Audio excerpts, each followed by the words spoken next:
आप इसको शेयर करते हैं एक बार।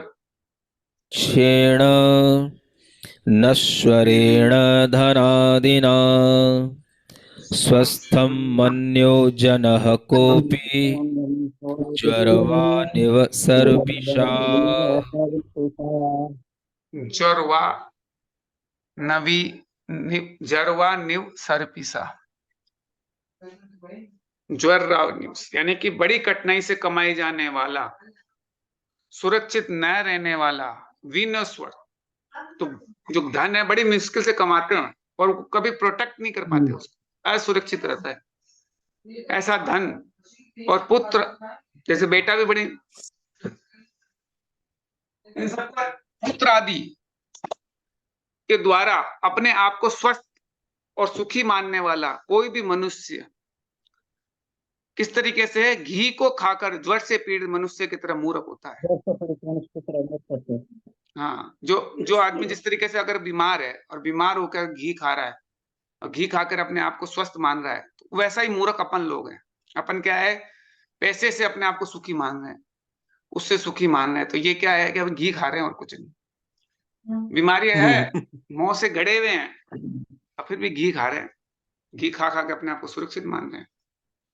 तो ये अपनी एक बहुत बड़ी समस्या है। तो कहते हैं कि धन जो होता है ये बड़ी मुश्किल से मिलता है, इतनी आसानी से धन नहीं मिलता। आज के तारीख में पैसा कमाना आसान नहीं है, पैसा कमाना बहुत मुश्किल है। और उसको पैसा कमाने के लिए आदमी क्या है कि बहुत मेहनत करता है, फिर जब पैसा बन जाता है उसके बाद फिर उसको सुरक्षा के अंदर लगा रहता है। सुरक्षा करना बड़ा मुश्किल है उसको, फिर उसको उसको प्रोटेक्शन करने में लगा रहता है कि पैसा को, क्योंकि वो बड़ी मुश्किल से कमाए थे तो दूसरा लोग के ले जाएंगे हमारे, तो उस पैसे को सुरक्षित रखेगा, उसको सुरक्षा में लग जाता है। और उसको पाने के लिए लोभ भी करता है कि लोभ हो जाता है। तो संसार मनुष्य की ये सबसे बड़ी बात यही है कि वह कर्म और नो कर्म को फर्क नहीं समझता। नो कर्म क्या है, नो कर्म है पर्दे की तरह, और कर्म क्या है, वो रील की तरह। तो अज्ञानी मनुष्य में सबसे बड़ी प्रॉब्लम यही है कि वो इस चीज को समझ नहीं पाता है। तो वो क्या करता है, वो नो कर्म को पकड़ता है, कर्म को भूल जाता है। जो मेन जो कर्म है उसको भूल जाता है, नो कर्म को पकड़ लेता है, क्योंकि नो कर्म शरीर भी है, इससे ममत्व रखता है और उसी में लगा रहता है। आत्मा जो है वो शुद्ध निश्चय है कि अगर देखा जाए तो शुद्ध बुद्ध निरंजन स्वभाव वाला है। निश्चय दो तरह के नय होते हैं, निश्चय नय और व्यवहार नय। निश्चय नय में आत्मा शुद्ध है, व्यवहार नय के अंदर अपन बाकी चीजें अपन को दिखाई देती है। शुद्ध नय में बात करेंगे तो आत्मा एकदम शुद्ध बुद्ध निरंजन है, लेकिन व्यवहार नय में वो सब अपने बदलती रहती है। जैसे वो कर्मों का कर्ता भी है, भोक्ता भी है, सब कुछ है। तो वो क्या है, कर्मोदय के कारण शरीर का योग पाके अशुद्ध हो जाती है। फलतः जो समचीनता को जानना छोड़ देता है, जो सच्चा तरीका है, जो राइट वे है, उसको भूल जाता है, जिससे शुद्धत्व की पहचान नहीं कर पाता, इसलिए केवल ज्ञान को भी प्राप्त नहीं कर पाता। ये चक्कर है। अर्थात जो अपने को नहीं जान पाता है वह सबको नहीं जान पाता है। आचार्य कहते हैं जो एक आत्म तत्व को जानता है वही सबको जान सकता है। स्वभाव नैमित्तिक नहीं होता है, जो स्वभाव होता है वो नैमित्तिक नहीं होता है, वह अंत रहित रूप होता है। परंतु विभाव से कृत होता है तो नैमित्तिक हो जाता है और तात्कालिक हो जाता है, त्रिकालिक नहीं होता है। जब तक जीव संसार दशा में रहता है तब तक अनंत तत्वों का पूर्ण ज्ञाता नहीं हो पाता, अपूर्ण ही रह जाता है। इसलिए समय सार जी में लिखा है कि सो सब नाणम दर्शी कम्मई ऋणम नीर वंचन्नो संसार सामा वन्नो निव जानादि सब दो सब। अर्थात वह ज्ञाता दृष्टा स्वभाव वाला जीव भी अपने कर्मों से ऐसा बंधा है जिससे वह संसार दशा को प्राप्त है। फलस्वरूप वह जीव सबको सर्वदा नहीं जान सकता। यह कर्मोदय की दशा की बात है, उसको जान नहीं पाता, कर्मोदय के चक्कर में बंध गया, वो सबको जान नहीं पा रहा है तो ज्ञाता दृष्टा, पर ज्ञाता दृष्टा स्वभाव पे आवरण हो गया उसका। प्रश्न उठता है कि संसारी प्राणी को यह कर्म की दशा कैसे प्राप्त? तो इसके समाधान में आचार्य कहते हैं कि शरीर के योग से ही सब कुछ होता है। शरीर के बिना आत्मा की यह दशा बन नहीं सकती। जो अपने आत्मा की दशा गड़बड़ हुई है ना, इसका कारण है शरीर। शरीर के चक्कर में आत्मा की ऐसी दशा हो गई। जिस शरीर के बारे में आप लोग बार बार सोचते हैं कि मुझे अच्छा शरीर मिल जाए, अच्छा वैभव मिल जाए, उसके लिए कह रहे हैं वो शरीर इतना, उसने आत्मा की सारी गड़बड़ करी है। लेकिन आचार्य कहते हैं कि ये सारी की सारी वस्तुएं, ये सभी वैभव मात्र संसारी प्राणी के लिए है। वही इन चीजों को प्राप्त करने की इच्छा रखता है। जो संसारी प्राणी है वही चाहता है ये सब चीजें मिल जाए, शरीर अच्छा मिल जाए, वैभव अच्छा मिल जाए, रुपए पैसे आ जाए, नोट गाड़ी बाड़ी बंगला, ये सब कोई चाहता है। इच्छाओं की पूर्ति होने से प्राप्त हुए शरीर, धन, वैभव और अन्य वस्तुओं से ममत्व बढ़ता जाता है। तो आपके धीरे धीरे उसके ऊपर अटैचमेंट भी बढ़ता जाएगा इच्छाओं की।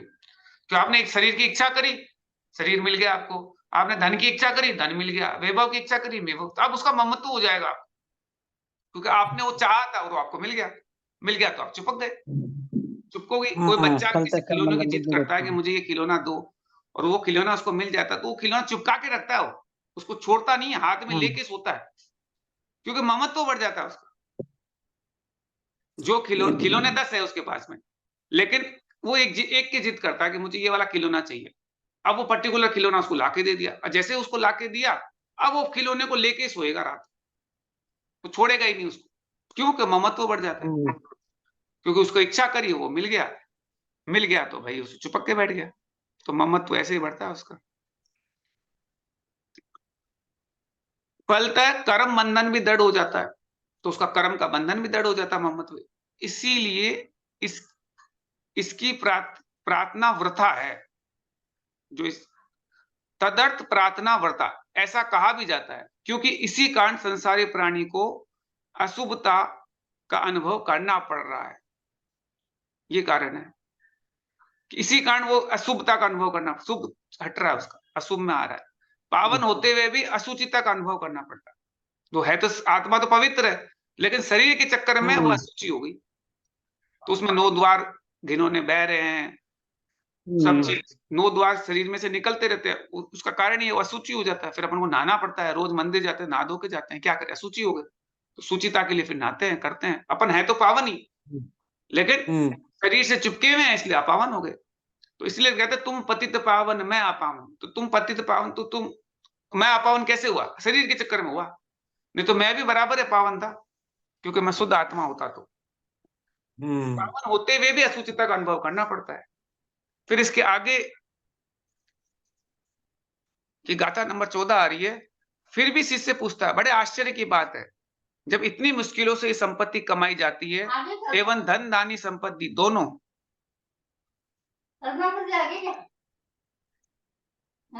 नहीं,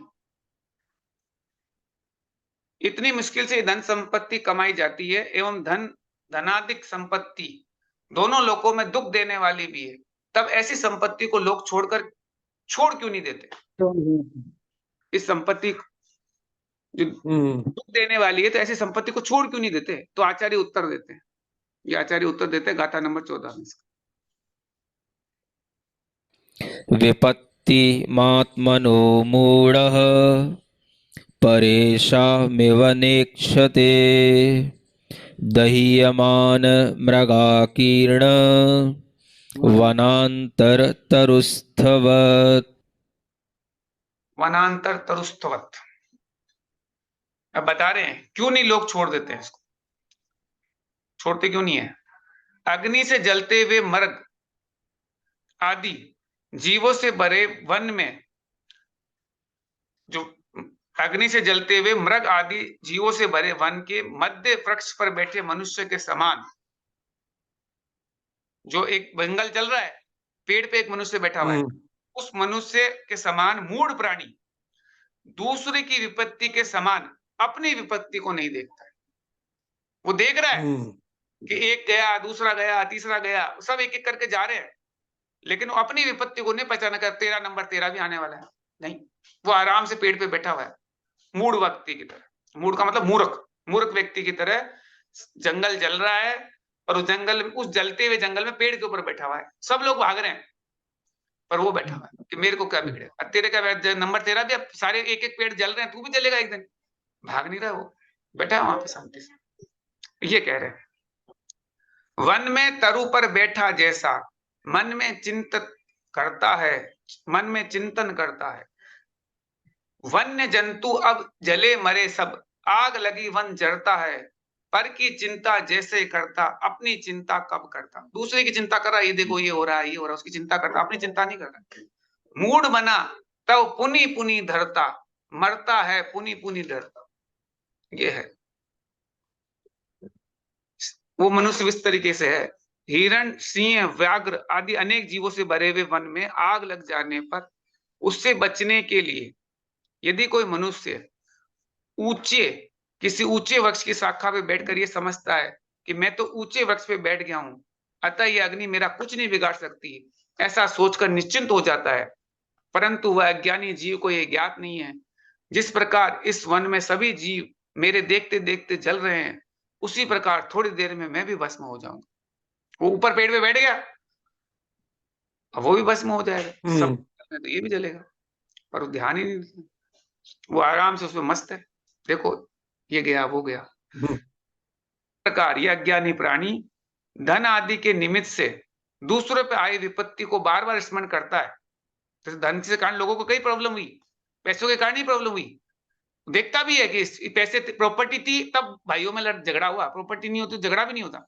देखता भी है विपत्ति आई आई, सब देखता रहता है, बार बार देखता रहता है। लेकिन मदिरा के नशे में उन्मत्त हुए मनुष्य के समान अपने ऊपर आई हुई विपत्ति को भूलकर वो स्व सत्य हित का ध्यान नहीं रख पाता। वो ध्यान ही नहीं रख पाता, क्योंकि मदिरा में, नशे में, कौन सी मदिरा में, मोह की मदिरा लगा हुआ उसमें। मदिरा पी के बैठा हुआ है शराबी की तरह, और सामने वाले विपत्ति को भूल जाता है और अपने हित पे ध्यान ही नहीं देता। करना क्या है, लोक में देखा जाता है कि कोई भी धनिक दूसरे की विनष्ट हुई संपत्ति, ग्रह आदि को देखकर भी कभी ये विचार नहीं करता है कि ये काल रूपी अग्नि जिस तरह उसकी धन संपत्ति को विनष्ट कर रही है। जैसे अपन देखते हैं, कई आदमी बहुत पैसे वाले थे, अचानक उनका गड़बड़ हो गई, दिवाला निकल गया, वो देख रहे हैं सब सामने, काल रूपी अग्नि, काल आता है तो एक साथ ही आता है, एक साथ ही सबको भस्म कर देता है, धन संपत्ति विनष्ट कर रही है।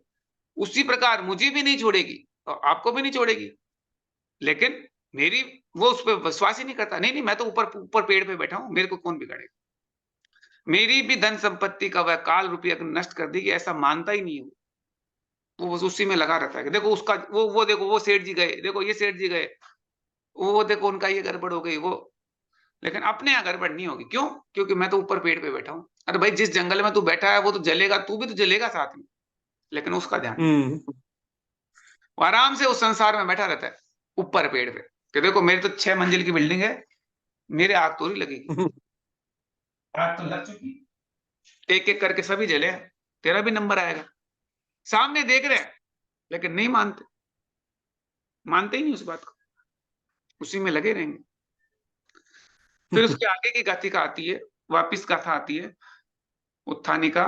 फिर भी शिष्य का कहना है, हे भगवान, क्या कारण है कि लोग निकट में आई विपत्ति दिखाई देती नहीं देती। आचार्य महाराज समाधान देते हैं कि लोभात, लोभ के कारण है वत्स, धन आदि की गर्दता आसक्ति से धनी लोग सामने आई हुई विपत्ति को नहीं देखते। तो सामने आई जो गर्दता है ना धन के पीछे, उससे विपत्ति उनको दिख ही नहीं रही कि सामने इतनी बड़ी विपत्ति खड़ी हो गई। जैसे धृतराष्ट्र था, धृतराष्ट्र को पता नहीं था ना इतनी बड़ी विपत्ति हो गई, ध्यान ही नहीं है उसको। लोग अंधे हो जाते हैं, उनको पता ही नहीं कि आने वाले टाइम में क्या होने वाला है, वो उसी में उलझे रहते हैं। अब आने वाले टाइम की गड़बड़ दिखाई नहीं दे रही, क्या करें। इसलिए गाथा नंबर आती है 15 नंबर की गाथा। आयुर्वृद्धि क्षयोत्कर्ष हेतुम कालस्य निर्गमम् वाञ्छतां धनिनामिष्टं जीवतात् सुतरां धनम्।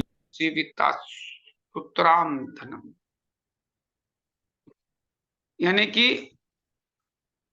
इसका अर्थ है कि समय का व्यतीत होना आयु क्षय और धन वृद्धि का कारण है।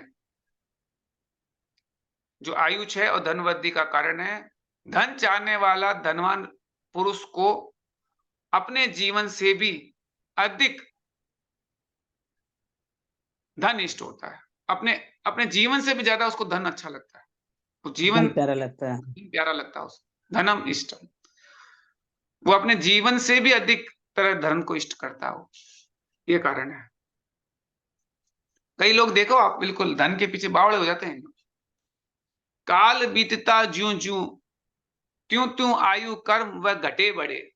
धन का वर्धन धनी चाहते प्रतिदिन हम तो बने बड़े। कहे कहां तक धनी लोग तो जीवन से भी जड़ धन को परम इष्ट परमेश्वर कहते धन्यवाद धन जीवन को। ऐसे कि अनादि काल से इस आत्मा पर लोभ कसाय का तीव्र संस्कार जमा हुआ है। अपने अपने सबके लोभ का संस्कार जमा हुआ है अनादि काल से। उसके कारण ये आत्मा धन को अपने जीवन से अधिक प्रिय समझता है। ये समझता है यद्यपि काल का व्यतीत। ये कारण है। उसका क्या है कि वो अपने आत्मा को तो वैल्यू कम देता है और धन को वैल्यू ज्यादा देता है। आपके पास चॉइस है कि आप बैठ के आत्मा चिंतन करो और एक यहाँ पे ये धंधा है, इसे 2 पैसे मिल जाएंगे। तो आदमी सोचता है पहले 2 पैसे कमा लेता हूँ, बाद में आत्मा का चिंतन कर लूंगा। आत्मा कहाँ भागी जा रही है? आत्मा तो यही है, कहीं जाएगी नहीं। अपन क्या करते हैं, पहले बिजनेस कर लेते हैं। सुबह का टाइम है, मॉर्निंग का टाइम है, अपन पहले बिजनेस कर लेते हैं। ग्राहक खड़ा हुआ है तो पहले उसको निपटा लेते हैं, फिर आ जाएंगे आत्मा में। आत्मा कहाँ जा रही है? आत्मा तो यही है। तो वो क्या है कि अपने जीवन से भी अधिक धन को प्रिय समझता है। यद्यपि काल का व्यतीत होना और आयु का क्षय होना, ये दोनों ही धन वृद्धि में कारण है। जो काल धीरे धीरे निकलता जाता है, आयु धीरे धीरे कम होता है, ये दोनों ही धन वृद्धि में कारण है। तो भी धन वृद्धि की लिप्सा के कारण धनिक जन बीते हुए समय की तथा क्षय होती हुई आयु की परवाह नहीं करते। वो दोनों चीजें आपके साथ जा रही है। आपका समय धीरे धीरे कम होता जा रहा है। आपके पास टाइम का, आपके पास जो टाइम है वो कम होता जा रहा है, लेकिन उस आयु की परवाह नहीं करते। वरन धन वृद्धि में काल बीतने को ही श्रेष्ठ कर समझते हैं। जो धन वृद्धि में काल जो जा रहा है ना, वही मेरे लिए टाइम का हो गया। जो जो भगवान के टाइम लगा, जो आत्मा के लिए टाइम लगा, उसको तो वेस्टेज कहते हैं। वो तो कहते ठीक है, कोई अभी कोई ग्राहक तो आया हुआ नहीं है, चलो अपन तो वहीं चलते हैं। तो वो उस तरह से एडजस्ट करते हैं कि चलो इस टाइम कोई ग्राहक आता नहीं है तो इस टाइम अपन, तो वो धन वृद्धि में काल को ज्यादा मानते हैं। धन में अगर टाइम लग गया तो बहुत अच्छा मानते हैं, धन में नहीं लगा तो। इस तरीके के संसारी प्राणी की प्रॉब्लम, संसारी प्राणी की सबसे बड़ी प्रॉब्लम यही है कि वो धन वृद्धि के काल के बीतने को ही श्रेष्ठ कर मानता है। यही कारण है कि धनी लोग धनादि में सम उत्पन्न समुत्पन्न विपत्तियों का कोई विचार नहीं करते। जो उसके साथ समुत्पन्न का मतलब हो गया उसके साथ उत्पन्न, जो धन के साथ जो उत्पन्न का कोई विचार नहीं करते। यहां तक कि वे उन्हें विपत्ति ही नहीं समझते। जो धन के साथ जो विपत्ति आ रही है ना, उसको विपत्ति समझते ही नहीं। ये सब लोग का ही प्रभाव है।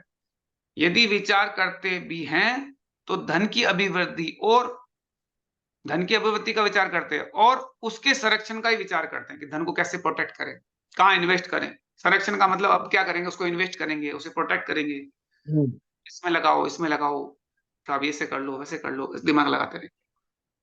शेयर में लगा दो, जमीन में लगा दो, गोल्ड हाँ, में लगा दो, हाँ, जमीन में आइडिया लगा, मिलती रहती है।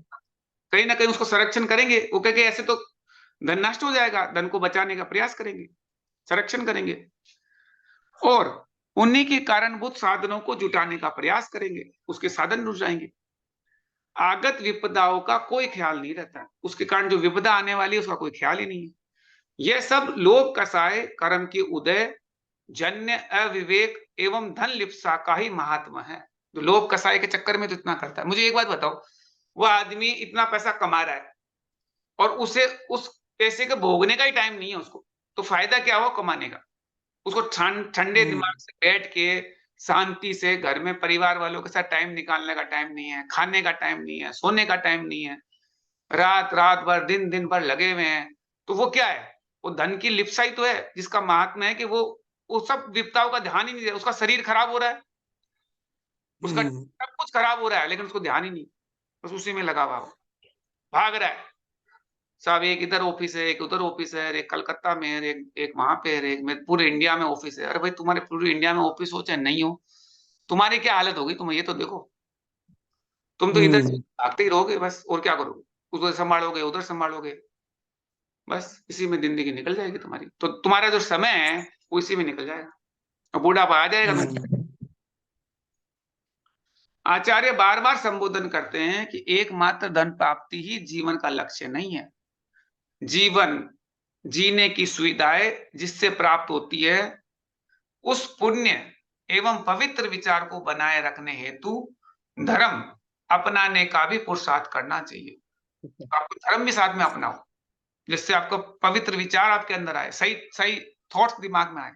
पुण्य और पवित्र विचार बनाए रखने के लिए धर्म अपनाने का पुरुषार्थ करना चाहिए। पुरुषार्थ धर्म, आप धन कमाने का पुरुषार्थ तो कर रहे हो, तो धर्म का भी पुरुषार्थ करो थोड़ा, हम्म ये कहना चाह रहे हैं।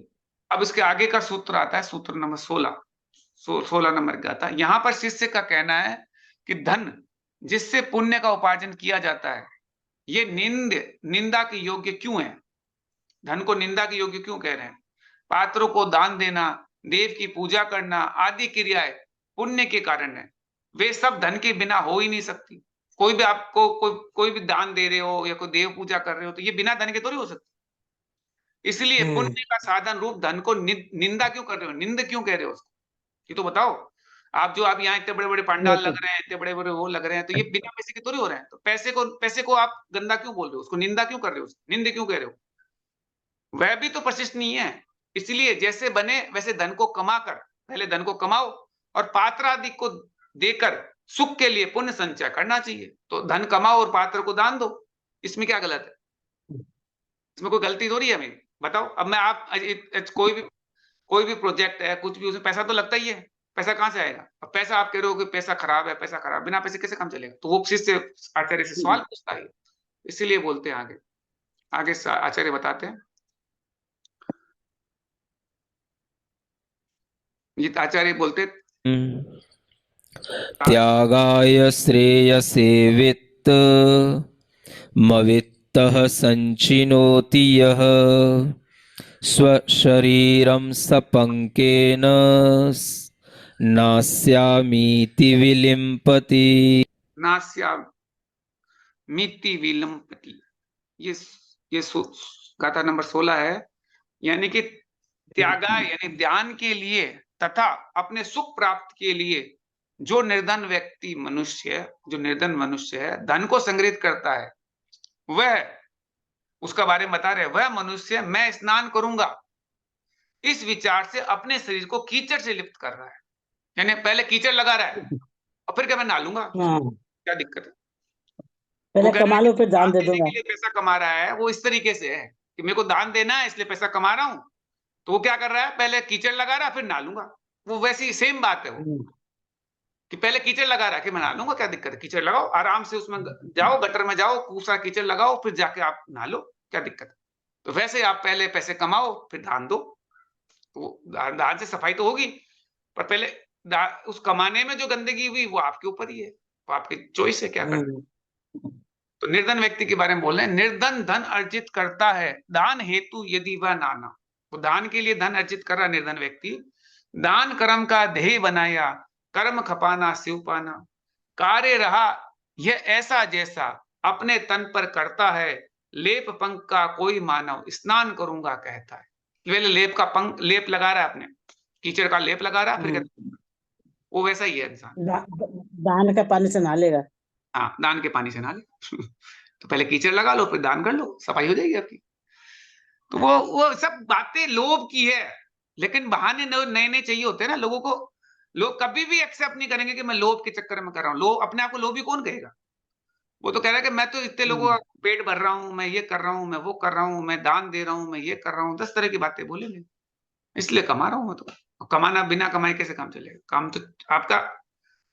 तो ये चीज इसलिए कह रहे हैं कि संसार के अधिकांश भोले प्राणी की ये धारणा रहती है कि धन प्राप्ति के लिए नीच से नीच कार्य भी करना पड़े तो भी उसे करके धन संचय तो कर ही लेना चाहिए। छोटा से गंदा काम करे तब भी धन तो संचय कर ही लेना चाहिए। जो व्यक्ति यह सोचकर धन प्राप्ति से जो पापड़ होगा, उसे पात्र दान, देव पूजा, गुरु भक्ति, सेवा, परोपकार आदि सत् कार्यों में लगाकर पुण्य प्राप्त कर लेंगे तो पाप धुल जाएगा। तो क्या कह रहे हैं कि मैं क्या करूंगा, पात्र का दान दे दूंगा, देव पूजा कर लूंगा, लोगों की हेल्प कर दूंगा, अनाथालय खोल दूंगा, ऐसे तो मेरे पाप धुल जाएंगे। लेकिन ऐसा धारणा उचित नहीं है, क्योंकि जिस प्रकार मानो किसी मनुष्य का शरीर साफ सुथरा है, बाद में यह समझकर कि मैं नहा लूंगा पुनः साफ सुथरा हो जाऊंगा, इस आशय से अपने शरीर में कीचड़ लपेटता है, तो उसका ऐसा करना उचित नहीं। उसी प्रकार पाप करके धन संचय करके मनुष्य ये विचार करे कि अपने धन को दानादि कार्य में खर्च कर दूंगा, कि पहले तो धन का संचय करेगा, धन इकट्ठा करेगा और फिर धन को दानादि कार्य में खर्च कर दूंगा, ऐसा विचार कर या सोच कर जिस किसी भी कलुषित अन्याय जो अन्याय मार्ग से धनोपार्जन करता है, यानी अन्याय मार्ग से जैसे किसी का कोई किसी गरीब के पैसे काट रहा है और फिर अपना धन इकट्ठा कर रहा है कि नहीं साहब इसको क्या, तो वो अन्याय मार्ग ही तो है। आपके अंडर में कोई एक आदमी काम कर रहा है, उसके पैसे काट रहे हो और फिर कह रहे हो कि साहब हम तो पैसे इकट्ठे कर रहे हो, तो वो अन्याय मार्ग हो गया, धनार्जन। अगर धनार्जन करता है तो वह अज्ञानी माना जाता है, क्योंकि इस प्रकार के कार्यों से मनुष्य की इष्ट सिद्धि नहीं हो सकती। इस तरह से कभी भी आपको जो चाह रहे हो वो चीज नहीं मिलेगी। पहले तो पाप करो, लोगों का पेट काटो और फिर बाद में दान दो, फिर उन्हीं के सब मदद करो। पहले तो गरीब का सारा शोषण कर लिया, आप बिल्डर बन गए, फीस बनती थी 1000 रुपए, आप दे रहे हो 100 रुपए और फिर बाद में वही बिल्डर बाद में सब हम ये करेंगे गरीबों के लिए, वो करेंगे वो करेंगे। अरे भाई क्या करेंगे, जो तुम्हारे अंडर में काम करे उनको तो पूरी पूरी तनख्वाह दे नहीं रहे हो आप, फिर क्या करोगे? और उसी की कमाई बाद में खर्च कर रहे हो और अपने आप को बड़ा बता रहे हो, देखो हमने गरीबों के लिए कर दिया। क्या कर दिया तुमने गरीबों के लिए? पहले तो गरीब का शोषण करके तो अमीर बने, वो गलत है। ऐसे धन आने में गलत नहीं है, लेकिन जिस धन के लिए किसी को परेशान करते हो तो वो गलत हो जाता है। अन्याय मार्ग के लिए मना कर रहे हैं, अन्याय मार्ग से धन अर्जन करना बहुत गलत है। ये यदि कदाचित भाग्यवश धन मिल जाता है, अगर कदाचित भाग्य से मिल जाता है कोई धन मिल जाता है, तो अच्छे कार्यों में लगने की बहुत कम संभावना रहती है। धन का उपार्जन शुद्ध साधनों से हो ही नहीं सकता, एकदम शुद्ध साधनों से धन का उपार्जन हो ही नहीं सकता। जैसे कहा जाता है स्वच्छ एवं निर्मल जल से नदियां नहीं बढ़ती, जो नदियां होती है स्वच्छ और निर्मल जल से नहीं बढ़ती, किंतु गंदले व मलिन जल से परिपूर्ण होती है। उसी तरह सज्जनों की संपदा शुद्ध न्याय मार्ग से कमाए हुए धन से नहीं बढ़ती। अगर शुद्ध न्याय मार्ग से बढ़ोगे तो धन संपदा आपकी नहीं बढ़ेगी। धन संपदा में निंदित मार्ग का आश्रय लेना ही पड़ता है, कुछ ना कुछ निंदा के मार्ग को आपको लेना ही पड़ता है। अतः विवेकी जनों का कर्तव्य है कि जहां तक बने नीति मार्ग से धनोपार्जन करे। जो भी धनोपार्जन करो, धन का उपार्जन करो, पर नीति मार्ग से। ऐसे नहीं इनकम टैक्स की चोरी कर रहे हैं, इसकी चोरी कर रहे हैं, उसकी चोरी कर रहे हैं, वो चोरी करा हुआ धन क्या काम का, कुछ काम का नहीं। ज्ञानी तो इसी प्रकार से विचार करता है, ज्ञानी का विचार तो यही चलता रहता है कि नीति मार्ग से धनोपार्जन हो। धनिक जन धन की अतृप्तिवश दुखी होते हैं और धनार्थी धन की अप्राप्ति में दुखी होते हैं। जो धनिक तो उसमें चले जाते हैं तृष्णावश, और जो गरीब होता है वो अप्राप्ति में दुखी रहता है। केवल आकिंचन मुनि ही सुखी है, जो मुनि है, जो आकिंचन धर्म का पानी, वही सुखी। ऐसी स्थिति में आप लोगों को विचार करना चाहिए कि धन की प्राप्ति उपादेय कैसे हो सकती है। यदि तू निर्धन है तो धन संग्रह की आकांक्षा मत कर, क्योंकि जिस धन को तू उपादेय पुण्य उत्पादक मानकर धन प्राप्त करने की इच्छा करता है, उसी धन को राजा महाराजा सेठ साहूकार अतृप्ति कारक मानकर मोहवर्धक पाप बंधक मानकर छोड़ देते और वीतराग आकिंचन कृति रूप मुनि लिंग को धारण कर लेते हैं। यानी जिस धन को तू इतना अच्छा बता रहा है ना, तो उसको छोड़ा ही क्यों? अगर धन इतना ही अच्छा होता तो फिर सेठ साहूकार ने उसको मोहवर्धक पाप वर्धक मान को छोड़ देते हैं और जो मुनिराज सबको छोड़ के वीतरागी मुनिलिंग को धारण कर लेते हैं, जो आत्म वैभव एवं आत्म स्वभाव की प्राप्ति का प्रधान कारण है। तभी तो आत्म वैभव मिलेगा जब इस तरीके से आकिंचन धर्म को पालोगे। यदि आप भी अष्टम वसुधा संबंधी मोक्ष सुख की प्राप्ति करने की भावना करते हो तो अपनी विवेक बुद्धि के द्वारा पर पदार्थों में इष्ट अनिष्ट बुद्धि का परित्याग करके अपने पर पदार्थों में इष्ट और अनिष्ट बुद्धि का परित्याग करके अपने स्वरूप को पहचानने का प्रयत्न करो। ये करना है आपको। यानी कि आपको अगर मोक्ष चाहिए तो पर पदार्थों में इष्ट अनिष्ट की बुद्धि को छोड़ो। फिर आगे शिष्य फिर कहता है, शिष्य के सवाल तो चल ही रहे अभी। फिर शिष्य कहता है, हे अष्टम भगवान, वसुधा तो मोक्ष हो गई ना। अष्टम वसुधा मतलब मोक्ष। 7 पृथ्वियां होती है वो तो सब नरक की है, और 8वीं पृथ्वी मोक्ष। 8 ही पृथ्वियां होती है, 7 पृथ्वियां तो नरक की है। सबसे जो पहली पृथ्वी है उसके ऊपर बैठे हुए मध्य लोक में, उसके नीचे नरक है, अपने अपने नीचे नरक है। तो पहली पृथ्वी तो ये है जहां अपन बैठे हुए हैं, उसके नीचे दूसरा नरक, चौथा, ऐसे 7वें नरक तो 7 पृथ्वियां। और जो ऊपर है जहाँ पे सिद्ध शिला बैठी वो 8वीं पृथ्वी है। और बाकी देवलोक तो विमान में रहते हैं, उनकी कोई पृथ्वी नहीं होती। पृथ्वी नरकों की होती है। 8 पृथ्वियां हैं, 7 पृथ्वियां तो 7 नरक हो गए और 8वीं पृथ्वी स्वर्ग हो, आपकी मोक्ष हो। स्वर्ग में कोई पृथ्वी नहीं है। फिर शिष्य कहते हैं, हे भगवान, धन कमाने में यदि ज्यादातर पाप होता है तो दुख का कारण होने से धन नित्य है, धन की निंद्य है। तो धन के बिना भोग और उपभोग भी तो नहीं हो सकता है, इसीलिए उनके लिए धन होना ही चाहिए। अब उसके बिना भोग उपभोग भी तो नहीं हो पाएगा। आपको भोजन चाहिए, वो चाहिए, उसके लिए भी तो आपको धन चाहिए। और इस तरह धन प्रशंसनीय मानना चाहिए। इस विषय में आचार्य कहते हैं ये बात नहीं है, अर्थात पुण्य के कारण होने से धन प्रशंसनीय है। ये जो तुमने कहा है सो वैसा ख्याल कर धन कमाना उचित नहीं है। ये पहले ही बताया जा चुका है। भोग और उपभोग के लिए धन साधन है, ये जो तुम कह रहे हो सो भी बात नहीं है।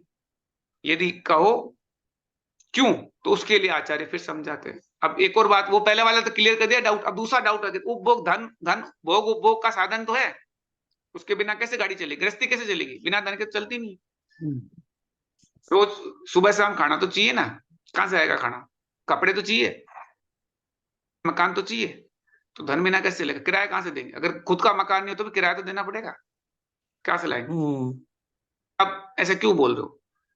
तो फिर वापस बोलते हैं आगे, ये गाथा नंबर 17 में। आरंभे तापकान् प्राप्ता वतृप्ति प्रतिपादकान् अन्ते सुदुस्त्यजान् कामान् कामं कः सेवते सुधीः। कामम का सेवते सुधी, यानी आरंभे यानी प्रारंभ में संताप देने वाले और प्राप्त हो जाने पर तृष्णा बढ़ाने वाले तथा अंत में बहुत कठिनाई से छूटने योग्य विषय भोगों को कौन बुद्धिमान बड़ी रुचि से सेवन करता है। ये जो विषय भोग है उसको कौन बुद्धिमान रुचि से सेवन करेगा, क्योंकि शुरू में तो आपको संताप देगी, प्राप्त हो जाएगा तो तृष्णा होगी और अंत में बड़ी कठिनाई से छूटेगी। ऐसे विषय भोग को कौन रुचि से सेवन करता है। प्राप्त नहीं हो जब तक तब तक महाताप कर काम सभी, किंतु प्राप्त हो जाने पर तो कभी तृप्ति का नाम नहीं। अंत अंत में तो क्या कहना, जिनका तजना सरल नहीं, सुधी रचे फिर काम भोग में, जिनका मन हो तरल कहीं। बड़ी मुश्किल, जब तक नहीं मिल रहा है, जैसे आपके पास गाड़ी नहीं है, गाड़ी नहीं है, गाड़ी नहीं है, तो ताप होता रहेगा, और मेरे पास तो गाड़ी नहीं है, गाड़ी मिल गई तो तृप्ति नहीं हो रही, और बड़ी गाड़ी, और बड़ी गाड़ी, फिर गाड़ी को सब फिर छोड़ना मुश्किल, फिर गाड़ी को छोड़ना मुश्किल हो जाता। तो कहना तीनों जगह प्रॉब्लम है। तो ऐसे भोग आप मन में क्यों लगा रहे हो? जीवन के आदि मध्य और अंत, इन तीनों अवस्थाओं में से यदि एक भी अवस्था में भोग सामग्री के द्वारा सुख मिल जाए तो भोगों को अच्छा माना जा सकता है, किंतु भोग सामग्री में तो लेस मात्र भी सुख नहीं है, क्योंकि भोग के विषय में आरंभ कृषि आदि षट कर्मों से संपादित होते हैं। इन कार्यों के करते समय शरीर, इंद्रिय व मन को अत्यंत कष्ट होता है। कोई भी आप षट कर्म करते हो, जो भी आप व्यापार करते हो, बिजनेस करते हो, तो उसके अंदर आपको कष्ट तो होता ही है, मेहनत भी होती है, श्रम भी होता है। तो श्रम के फलस्वरूप जब इनकी प्राप्ति हो जाती है, मेहनत करके आपने, तो भी तृष्णा नागिन अपनी चपलता से जग को अशांत करती रहती है। इनका हमेशा हमेशा भोग करने पर कभी तृप्ति नहीं होती। बल्कि अतृप्ति बनी वो रहती। वो तो जितना भोगेंगे उतनी हाँ, इच्छा बढ़ जाएगी। इच्छा बढ़।